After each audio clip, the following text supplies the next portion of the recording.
Taekwondo খেল Olympic স্বীকৃত এটা খেল। World Taekwondo and Asian Taekwondo ইউনিয়নৰ স্বীকৃত সংগঠন Taekwondo martial arts and sports association of আছামৰ সন্মানীয় সভানেত্ৰী গীতিকা তালুকদাৰ আৰু জেনেৰেল ছেক্ৰেটাৰী ৰাজু কোঁৱৰে আমাৰ কামৰূপ জিলাক যোৱা এপ্ৰিল মাহৰ 10 তাৰিখে আমাক স্বীকৃত জিলা হিচাপে স্বীকৃতি দিছে। আৰু এই টাইকোৱাণ্ডোৰ খেলখনৰ আমাৰ এই অঞ্চলত যথেষ্ট খেলুৱৈ আছে, কিন্তু খেলুৱৈখিনি ওপৰলৈ যোৱাৰ পথটো নেশ্যনেল এছিয়ান গেমছ বা এই যিটো এটা শুদ্ধ পথত যাব লাগে তাৰ পথটোৰ ক্ষেত্ৰত আমাৰ ডাঙৰ বাধা হৈ আছিল। কাৰণ এই টাইকোৱাণ্ডোৰ মাৰ্চিয়েল আৰ্টছৰ টাইকোৱাণ্ডোৰো মানে ভাগবিলাক মানে ওপৰত কিছু খেলি মেলিৰ কাৰণে আমাৰ সমস্যা হৈ আছিল।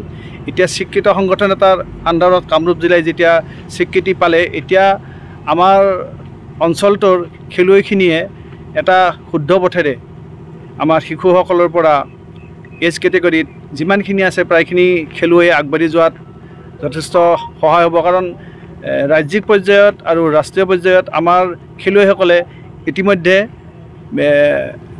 বহু বছৰ ধৰি সুনাম আৰ্জি আছে। আৰু এতিয়া যেতিয়া আমাৰ স্বীকৃতি হ'ল কামৰূপ ডিষ্ট্ৰিক্টৰ টাইকোৱাণ্ডোত, এইটোৱে আমাক যথেষ্ট সহায় কৰিব। আৰু আমাৰ এই যিটো taekwondo federation of Kamrup district, তাৰ যিটো আমাৰ ধীৰেন দাসক সভাপতি আৰু দেৱজিৎ ডেকাক ছেক্ৰেটাৰী হিচাপে যিটো সমিতিয়ে ইতিমধ্যে কাম আৰম্ভ কৰিছে, আমি আশা কৰোঁ এই সংগঠনটোৱে আমাৰ সমগ্ৰ অঞ্চলটোৰ যথেষ্ট টাইকোৱাণ্ডো খেলুৱৈ আছে, এইখিনি খেলুৱৈক শুদ্ধ ৰূপত আগবঢ়াই নিয়াত আৰু প্ৰশিক্ষক কিছু সংখ্যক সৃষ্টি কৰাত আৰু সংগঠিত ৰূপত ক্লাবসমূহ সৃষ্টি কৰাত সহায় কৰিব। আৰু আমাৰ খেলৰ এটা টাইকোৱাণ্ডোৰ ক্ষেত্ৰত মাৰ্চিয়েল আৰ্টছত আমাৰ বিভিন্ন ক্ষেত্ৰত আমি অঞ্চলটোৱে নাম কৰি আছোঁ।